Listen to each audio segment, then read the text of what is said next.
Wahenga hawajawahi kuongopa, wanakwambia mbwa ukimchoka mpe jina baya. Kinachoendelea sasa hivi kwa Jonathan Soa ni kama Simba tunamwona Selemani Mwalimu ana fiti.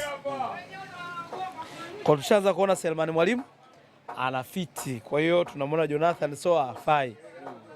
Lakini kama tumemchoka, tumrudishe Jonathan Soa alikotoka. Kwa Simba iko hivyo kwamba wamemchoka Jonathan Soa? Simba sisi hatunaga shukurani.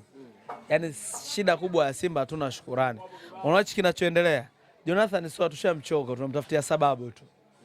Hatunaga tabia kuachana na wachezaji kwa ustaarabu. Tunamtafutia sababu tumpige chini, lakini mimi ninachokiomba tumrudisheni kwa heshima, kwa sababu aliyetupa ule mchezaji alikuwa kwa lengo la kutusaidia. Mwigulu Nchemba hajatupa mchezaji tukamdhalilishe. Tulinde basi hata heshima ya kiongozi. Ametupa ule mchezaji kwa lengo la kutusaidia. Kama tumemshindwa, tunaona hana uwezo wa kutusaidia tena, tumrudishe kwa heshima yake.